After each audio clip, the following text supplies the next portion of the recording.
नमस्कार. शासनची या YouTube channel आप सर्वांचं खूप खूप स्वागत आहे. तर आताची सर्वात मोठी ब्रेकिंग न्यूज म्हणजे राज्य सरकारी कर्मचाऱ्यांसाठी आताची मोठी आनंदाची बातमी. राज्य सरकारी कर्मचाऱ्यांना मिळणार 2 वर्षाची अतिरिक्त सेवेचा लाभ. शासन निर्णय निर्गमित. त्या संदर्भात एपिसोडच्या माध्यमातून संपूर्ण अपडेट आता पाहणार आहोत. तत्पूर्वी मी आपण सांगू इच्छितो, आपण चॅनल लावले असेल तर चॅनलला सबस्क्राईब करायला बाद चला आजचे अपडेट सविस्तरपणे समजून चला सुरू करूया. कर्मचाऱ्यांची सेवानिवृत्तीच्या वयामध्ये बदल करण्याबाबत राज्य शासनाचे कृषी पशुसंवर्धन दूध व्यवसाय विकास व मत्स्य व्यवसाय विभागाकडून दिनांक 20 फेब्रुवारी 2024 रोजी अत्यंत महत्त्वपूर्ण शासन निर्णय निर्गमित करण्यात आलेला आहे. कृषी व पदवी विभागाच्या दिनांक 4 एप्रिल 2015 रोजीच्या शासन निर्णयानुसार राज्यातील कृषी विद्यापीठांमधील सहाय्यक प्राध्यापक, सहयोगी प्राध्यापक, प्राध्यापक अधिष्ठ आणि संचालक दर्जामधील अध्यापक यांच्या सेवानिवृत्तीची वयोमर्यादा 60 वर्षांहून 62 वर्ष करण्यात आलेली आहे.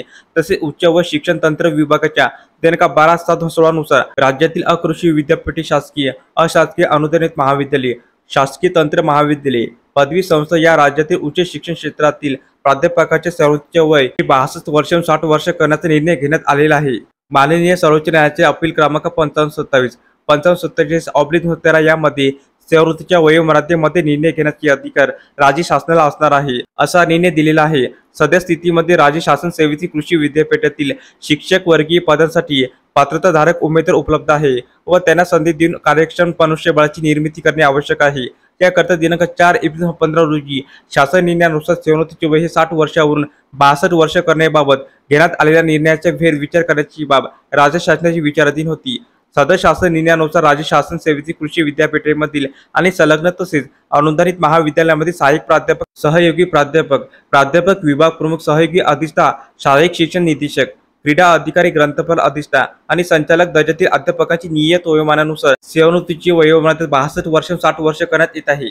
आता परिणामी असे सर्व अध्यापकीय कर्मचारी ज्या महिन्यात वयाने 60 वर्ष होतील त्या महिन्याच्या अखेरीस दिवशी मध्यंतरानंतर सेवेतून निवृत्त होतील आणि ज्या अध्यापकीय कर्मचाऱ्याची जन्मतारीख महिन्याच्या 1 तारखेला असेल ते अध्यापकीय कर्मचारी 60 वर्ष वयाचे होतील मागील महिन्याच्या शेवटच्या दिवशी मध्यंतरानंतर सेवानिवृत्त होतील.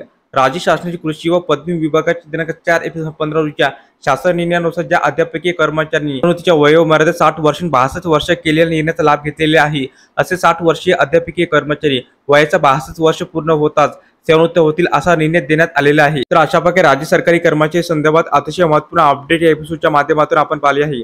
तर हा व्हिडिओ आपल्याला आवडला असेल तर चॅनलला नक्की सबस्क्राईब करा, लाईक करा, कमेंट करा आणि नवनवीन अपडेट मिळण्यासाठी शासनाच्या YouTube चॅनलला सबस्क्राईब करायला अजिबात विसरू नका. धन्यवाद.